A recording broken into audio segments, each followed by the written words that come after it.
فرزند زہرا یہ حالات برے ہیں۔ کاشانۂ بصیرت ایک ایسا مکمل یوٹیوب چینل جس پر محروم بصارت کے لیے بالخصوص اور تمام افراد کے لیے بالعموم سینکڑوں کی تعداد میں اسلامی کتب دستیاب ہیں۔ لہذا گزارش ہے کہ آپ اپنی ذمہ داری نبھاتے ہوئے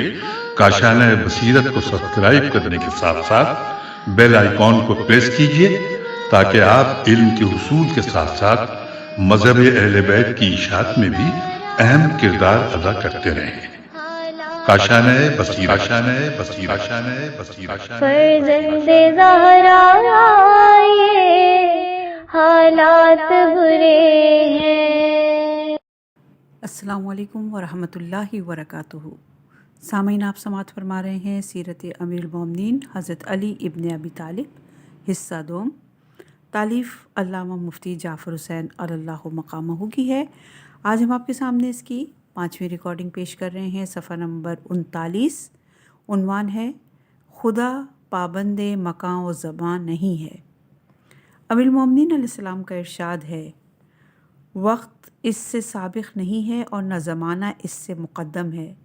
اس پر زیادتی و کمی وارد نہیں ہوتی۔ اس کے بارے میں نہ یہ کہا جا سکتا ہے کہ وہ کہاں ہے اور نہ یہ کہ وہ کس جگہ پر ہے۔ یہ روایت توحید صدوق میں موجود ہے۔ ہر مادی چیز دوسری مادی چیز سے نزدیک ہوگی یا دور، نیچے ہوگی یا اوپر، دائیں بائیں ہوگی یا آگے پیچھے۔ اسی طرح ایک چیز دوسری چیز سے پہلے وجود میں آئے گی یا بعد میں، یا دونوں ایک ساتھ وجود میں آئیں گی۔ پہلی حد بندی مکان کے اعتبار سے ہے، دوسری حد بندی زمان کے لحاظ سے ہے۔ ایسا نہیں ہو سکتا کہ کوئی چیز مادی ہو اور پھر مکان اور زمان کے حدود سے باہر ہو۔ مکان و زمان کی احتیاج اسے ہوتی ہے جو جسم رکھتا ہو، اور جو جسم اور جسمانیت سے صفات سے بری ہو، جس میں نہ طول ہو نہ عرض اور نہ عمق، وہ مکان اور زمان کی حدود میں کیوں کرا سکتا ہے؟ اگر اللہ کے لیے مکان اور زمان تجویز کیا جائے گا تو اس کی اولیت ختم ہو جائے گی۔ اس لیے مکان و زمان کو اس سے پہلے ماننا ہوگا، کیونکہ مکان ہوگا تو وہ ہوگا، اور زمان ہوگا تو اس کا وجود ہوگا، اور نتیجہ زمان و مکان کا پابند ہو کر ممکنات کی سطح پر آ جائے گا، نہ قدیم قرار پائے گا اور نہ واجب الوجود رہے گا۔ صفحہ نمبر 39 ہی ہے اور عنوان ہے خدا مجموعہ اجزا نہیں ہے۔ امیر المومنین علیہ السلام فرماتے ہیں کہ اس اجزا اور اعضاء اور جوارح میں سے کسی سے متصف نہیں کیا جا سکتا، اور یہ نہج البلاغہ میں ہے ارشاد آپ کا۔ خداوند عالم بسیط محض ہے، اس کے لیے نہ اجزائے ذہنی تجویز کیے جا سکتے ہیں اور نہ اجزائے خارجی۔ اگر وہ اجزاء سے مرکب ہوگا تو وہ ان اجزاء کے ترکیب پانے سے جو اس سے پہلے موجود ہوں گے وجود میں آئے گا، کیونکہ یہ مسلمہ امر ہے جو چیز مرکب ہوتی ہے اس کے اجزاء پہلے سے موجود ہوتے ہیں۔ جب اس کے اجزاء اس پر مقدم ہوں گے تو لا محالہ ان اجزاء کے بعد وجود پذیر ہوگا۔ اس صورت میں نہ اس کا مستقل وجود رہے گا اور نہ اجزاء کی احتیاج سے بالاتر قرار پائے گا، اور جو نہ اول اور اقدم ہو یعنی آخری ہو، اور نہ مستقلاً وجود رکھتا ہو بلکہ اجزاء کا محتاج اور ان سے متاثر ہو، وہ قدیم اور واجب الوجود کیوں کر ہو سکتا ہے؟ صفحہ نمبر 40۔ اللہ حرکت و سکون سے بری ہے۔ عنوان یہ ہے، امیر المومنین علیہ السلام کا ارشاد ہے، اس پر حرکت و سکون طاری نہیں ہو سکتا۔ جو چیز اس نے مخلوقات پر طاری کی ہو وہ اس پر کیوں کر طاری ہو سکتی ہے؟ اور یہ روایت بھی نہج البلاغہ سے لی ہے۔ اللہ حرکت و سکون سے بری ہے، اس لیے کہ حرکت و سکون اس چیز میں تجویز کیا جا سکتا ہے جس کے لیے محل و مقام اور نقل مکانی کا تصور کیا جا سکے۔ اس لیے کہ کسی چیز کو اس وقت تک ساکن نہیں کہا جا سکتا جب تک کہ وہ کسی ایک جگہ کی پابند نہ ہو، اور اللہ کی جگہ تجویز کرنے کے معنی یہ ہیں کہ اسے محدود قرار دے لیا، حالانکہ وہ غیر محدود اور مکان اور زمان کے حدود سے بالاتر ہے، اور متحرک اس وقت تک قرار نہیں دیا جا سکتا جب تک کہ ایک جگہ سے دوسری جگہ منتقلی عمل میں نہ آئے۔ اس منتقلی کے معنی یہ ہیں کہ ایک چیز ایک وقت میں ایک جگہ پر نہ تھی اور دوسرے وقت میں اس جگہ پر آ گئی، پھر اس جگہ سے معدوم ہوئی اور دوسری جگہ پر موجود ہو گئی، اور اس نیست کے بعد ہیست اور ہیست کے بعد نیست کے سلسلے پہم کا نام حرکت ہے، اور جو چیز نیستی سے ہستی میں اور ہستی سے نیستی میں آئے وہ لا محالہ حادث ہوگی، لہٰذا حرکت ہو اس نیست اور ہیست کے مجموعے کا نام ہے حادث ہوگی، اور جس پر حرکت طاری ہوگی وہ بھی حادث ہوگا، کیونکہ کسی چیز کے ساتھ آراز کا پایا جانا اس کے حدوث کی دلیل ہے،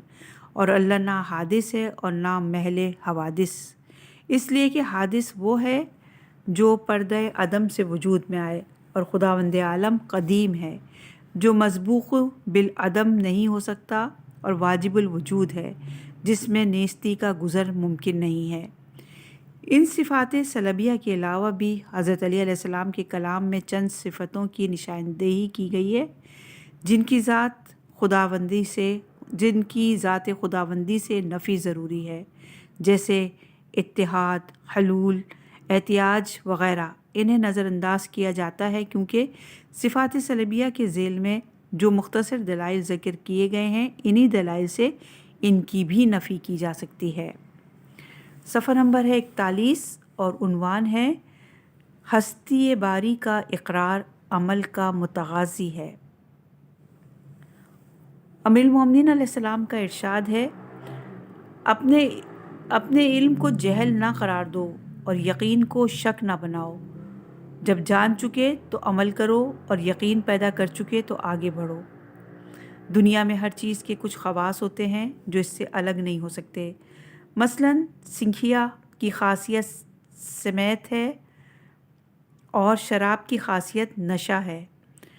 سینکھیا کو سینکھیا سمجھ کر کھایا جائے اور نمک سمجھ کر، یا شراب کو شراب سمجھ کر پیا جائے یا سرکہ سمجھ کر۔ سینکھیا اپنی خاصیت کے مطابق اثر کرے گا اور شراب اپنی خاصیت کے مطابق اثر کرے گی۔ اسی طرح علم و یقین کے بھی کچھ خواص ہوتے ہیں، خواہ علم و یقین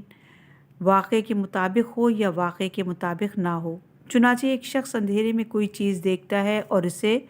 رسی سمجھ کر بے جھجک گزر جاتا ہے، مگر واقع میں وہ رسی نہ تھی بلکہ سانپ تھا، یا اسے سانپ سمجھ لیتا ہے اور لرزتا کانپتا دوسری سمت ہو جاتا ہے، مگر واقع میں وہ رسی تھی۔ پہلی صورت میں اسے کسی قسم کا خوف ڈر محسوس نہیں ہوا کہ بچ کر نکلنے کی کوشش کرتا، دوسری صورت میں ڈرے بغیر نہیں رہا اور اس ڈر کے بنا پر اس نے راستہ بدل دیا اور دوسری سمت چلا گیا۔ یہ خوف اور بے خوفی واقع کا اثر نہیں ہے، اگر واقع اثر انداز ہوتا تو بے خوفی کی جگہ خوف اور خوف کی جگہ بے خوفی ہوتی، بلکہ یہ بے خوفی اثر ہے اس کا کہ سانپ کو رسی سمجھ لیا گیا، اور خوف ہے اثر اس کا کہ رسی کو سانپ قرار دے لیا گیا۔ اگر کوئی یہ جانتے ہوئے کہ سامنے سانپ ہے یا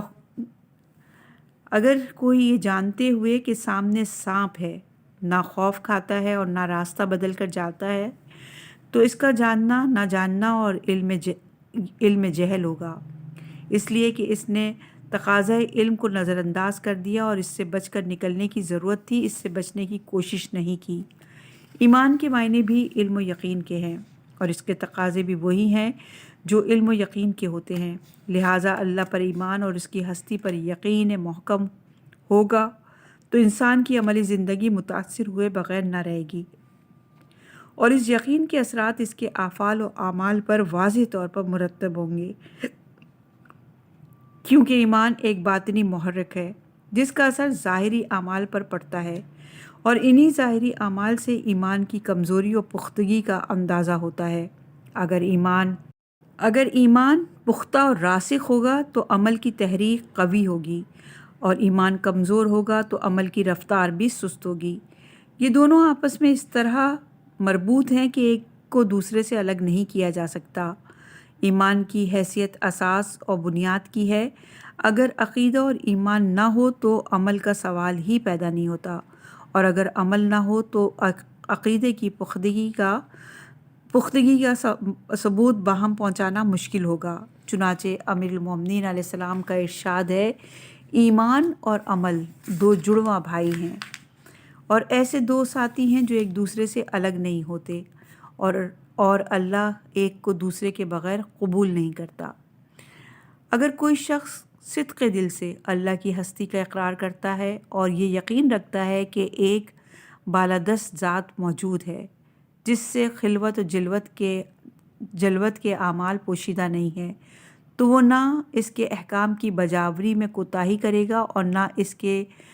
اوامر کی خلاف ورزی میں جری اور بے باک ہوگا۔ اور اگر اس کی ہستی کے اعتراف کے ساتھ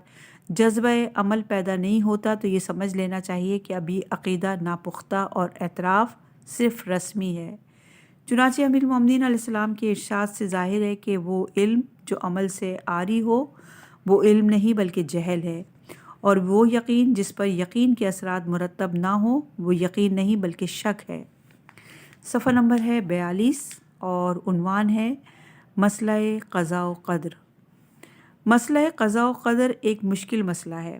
اور بعض افراد کی زولیدہ فکری اور کج بیانی نے اسے اور مشکل بنا دیا ہے، اور جوں جوں اسے حل کرنے اور اس کی گتھیوں کو سلجھانے کی کوشش کی جاتی رہی ہے، حیرت اور سرگشتگی بڑھتی رہتی ہے، اور کاروان فکر صحیح راہ کو کھو کر جبر و تخفیص کی وادیوں میں بھٹکتے رہتے ہیں۔ اسی لیے اس میں زیادہ غور اور عمیق سے منع کیا گیا ہے، تاکہ ذہن اس کی پیچیدگیوں میں الجھ کر غلط راہ کی طرف نہ مڑ جائے۔ چنانچہ امیر المومنین علیہ السلام سے قضاء اور قدر کے بارے میں پوچھا گیا تو آپ علیہ السلام نے فرمایا، یہ ایک تاریک راستہ ہے، اس میں قدم نہ اٹھاؤ، اور یہ ایک گہرا سمندر ہے، اس میں نہ اترو، اور اللہ کا ایک راز ہے، اسے جاننے کی زحمت نہ اٹھاؤ۔ حضرت علی علیہ السلام نے عامت الناس کی ذہنی سطح کو دیکھتے ہوئے اس کی گہرائیوں میں جانے سے منع کیا ہے، مگر اس کے ساتھ اگر کسی نے پوچھ لیا تو اس کے صحیح مفہوم کی طرف رہنمائی بھی فرمائی ہے، اور مختلف عبارتوں اور اسلوبوں میں اس کے معنی کو اس طرح واضح کیا ہے کہ ارباب فکر و نظر نے یہ اعتراف کیا کہ اس سے بلیغ تر اور حسین تر انداز بیان اور کہیں دیکھنے میں نہیں آیا۔ چنانچہ حجاج ابن یوسف نے ابو الحسن بصری، عمرو ابن عبید، وصال ابن عطا اور عامر شعبی کو تحریر کیا کہ وہ قضاء اور قدر کے بارے میں جو رائے رکھتے ہوں یا جو آراء ان تک پہنچی ہو انہیں قلم بند کر کے مجھے بھیجیں۔ ان سب کی متفقہ رائے یہ تھی کہ قضاء اور قدر کے تنگ و تاریک راہوں میں صرف امیر المومنین علیہ السلام کے کلمات شمع راہ کا کام دیتے اور منزل کی صحیح نشاندہی کرتے ہیں۔ چنانچہ حسن بصری نے لکھا کہ میں نے قضاء و قدر کے بارے میں جتنے اقوال دیکھے اور سنے ان میں سب سے بہتر امیر المومنین علی ابن ابی طالب علیہ السلام کا یہ قول ہے، کیا تمہارا یہ گمان کہ جس نے تمہیں گناہوں سے روکا ہے اس نے تمہیں گناہ پر مجبور کیا ہے؟ ہمیں جنسی قوتوں اور کام و دہن کی لذتوں نے مجبور کیا ہے، اور خالق اس سے بری ہے کہ وہ ایسا کرے۔ عمرو ابن عبید نے تحریر کیا کہ میں نے قضاء اور قدر کے بارے میں علی ابن ابی طالب علیہ السلام کے اس قول کو سب سے بہتر پایا کہ اگر گناہ قضائے حتمی کا نتیجہ ہو تو پھر مرتکب گناہ کو سزا دینا اس پر ظلم کرنا ہے۔ واصل ابن عطا نے تحریر کیا کہ میرے نزدیک قضاء اور قدر کے بارے میں علی ابن ابی طالب علیہ السلام کا یہ ارشاد ہر اعتبار سے جامع ہے۔ کیا یہ ہو سکتا ہے کہ وہ تمہیں راہ ہدایت دکھائے اور نجات اور سعادت کا راستہ تمہارے لیے بند کر دے؟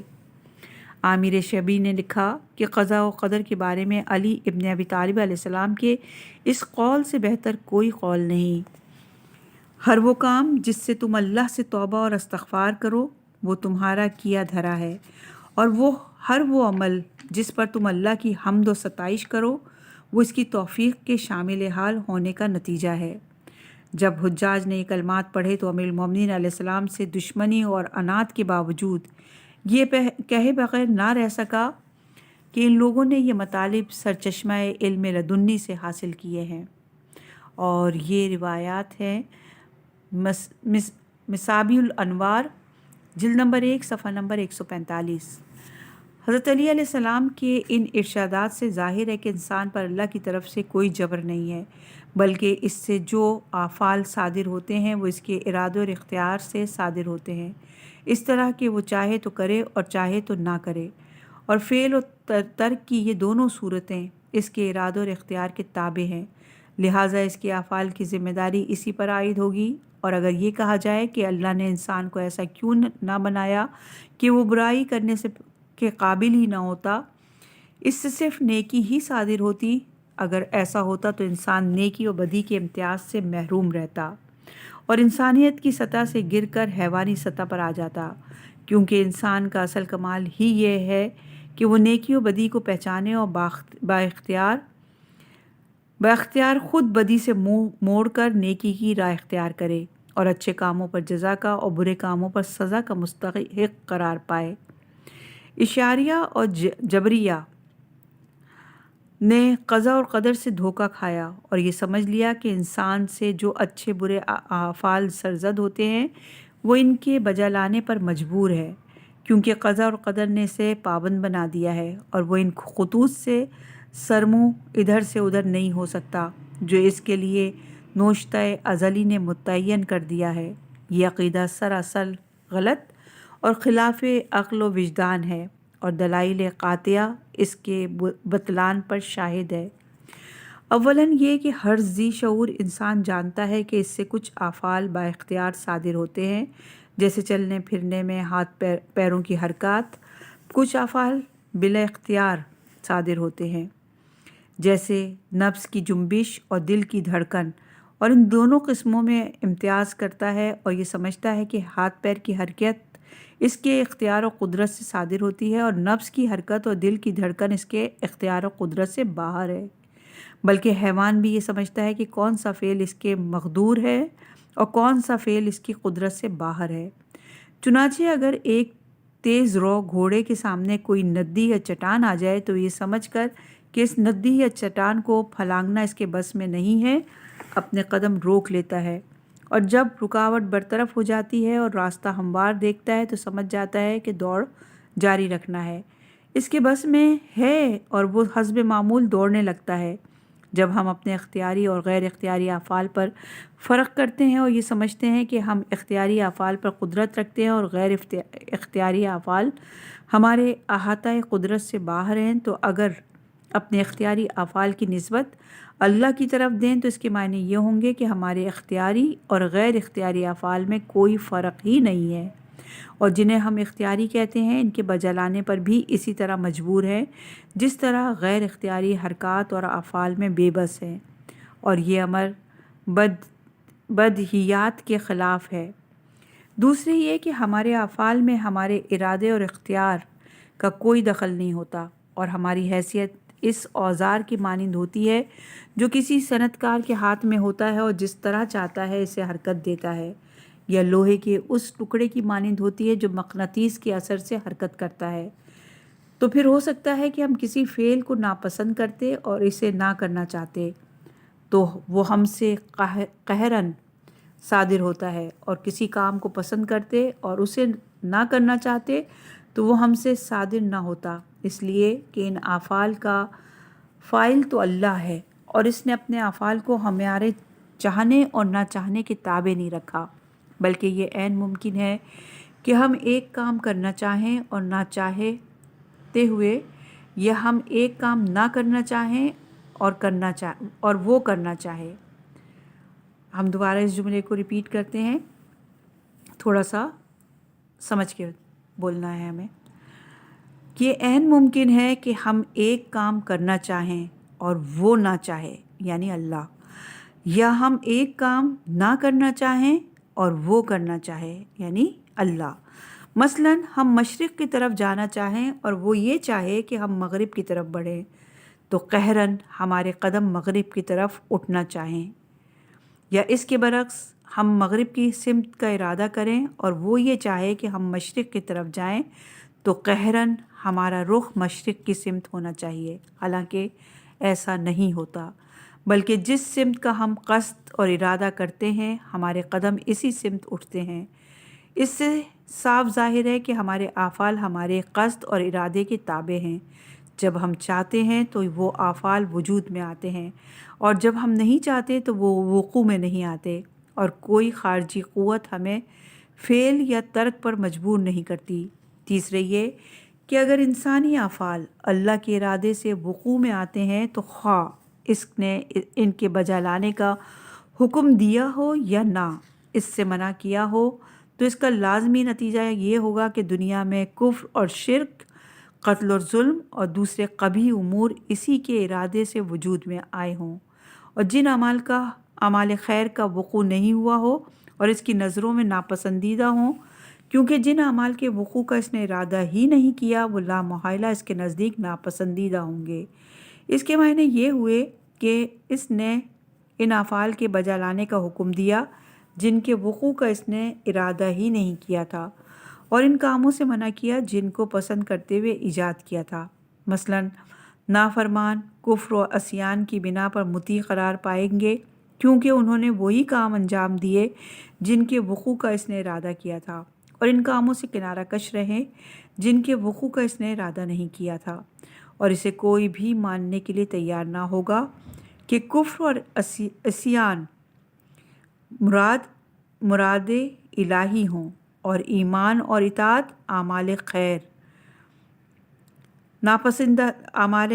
ناپسندیدہ قرار پائیں، جبکہ اللہ کا ارادہ ایمان اور اطاعت سے متعلق ہوتا ہے، اور کفر اور شرک اور معصیت کے وقوع کو پسند کرتا ہے۔ چنانچہ قرآن مجید میں ارشاد ہے، ان تمام باتوں میں جو بات بری ہے وہ تمہارے پروردگار کو ناپسند ہے۔ چوتھے یہ کہ تمام فرقہ اسلامیہ کا اس پر اتفاق ہے کہ ہر مسلمان کو قضاء و قدر الہی پر راضی رہنا چاہیے۔ تو اگر تمام اعمال اللہ کی طرف سے ہیں تو انسان مجبور محض ہے، اور اگر وہ کفر اختیار کرتا ہے یا شرک کا مرتکب ہوتا ہے تو بھی قضاء اور قدر کا فیصلہ سمجھ کر اس پر رضامند رہنا چاہیے اور اس کے خلاف کچھ نہ کہنا چاہیے، کیونکہ اس کے خلاف لب کشائی اللہ کے فیصلے قضاء و قدر پر نکتہ چینی اور حرف گیری کے مترادف ہوگی۔ حالانکہ کوئی بھی ذی عقل یہ نہیں کہہ سکتا کہ کفر و شرک پر راضی رہنا چاہیے اور اسے بلا چون و چرا قبول کر لینا چاہیے، بلکہ اللہ بندوں کے لیے کفر کو پسند نہیں کرتا۔ چنانچہ ارشاد الہی ہے، اللہ اپنے بندوں کے لیے کفر پر راضی نہیں ہے۔ پانچویں یہ کہ اگر اچھے برے اعمال اللہ ہی کے ارادے سے صادر ہوتے ہیں اور انسان اس کے ارادے کے مطابق عمل کرنے پر مجبور ہے، اس طرح کہ جس کو چاہتا ہے وہ بجبر کروا دیتا ہے اور جس چیز کو نہیں چاہتا اس سے بجبر روک دیتا ہے، تو اس صورت میں اوامر نواہی کے نفاذ کی ضرورت ہی کیا تھی، جبکہ بندوں کو فعل و ترک کے سلسلے میں کوئی اختیار نہیں ہے۔ لہٰذا نہ انبیاء کے بھیجنے کی ضرورت تھی، نہ کتابوں کے نازل کرنے کی حاجت، اور نہ اوامر و نواہی کے نفاذ کی احتیاج، اور پھر احکام کی پابندی پر جزا اور خلاف ورزی پر سزا تجویز کرنے کا بھی کوئی جواز نہیں، کیونکہ جزا اور سزا اختیاری اعمال پر مرتب ہوتی ہے، اور غیر اختیاری اعمال پر جزا یا سزا تجویز کرنا سراسر غلط ہے، اس لیے کہ غیر اختیاری اعمال کو نہ اچھا کہا جا سکتا ہے اور نہ برا۔ ان پر اچھائی یا برائی کا حکم اسی صورت میں لگایا جا سکتا ہے جب ان میں انسانی قدرت اور اختیار کو دخل ہو۔ لہٰذا وہ عقیدہ جس کے نتیجے میں بعثت انبیاء عبث، حشر و نشر بیکار، نفاذ سے احکام باطل اور جزا و سزا غلط قرار پائے، اسے کسی صورت میں اسلامی عقیدہ نہیں کہا جا سکتا۔ انہی غلط نتائج پر نظر کرتے ہوئے ابو الاعلیٰ مرئی نے کہا، جاہل اور اس کے ہمنوا یہ گمان کرتے ہیں کہ گناہ خالق عالم کی قضا اور قدر کا نتیجہ ہے۔ اگر تمہارا یہ گمان صحیح ہے تو اس نے زنا پر حد کی اور چوری پر ہاتھ کاٹنے کی سزا کیوں تجویز کی؟ اس عقیدہ جبر کے بطلان کے بعد اس میں کوئی شک و شبہ نہ ہونا چاہیے کہ انسان فاعل مختار ہے اور اس کے اچھے و برے اعمال اسی کے ارادے اختیار کے تابع ہیں۔ اللہ سبحانہ نے انہی اچھے و برے اعمال کو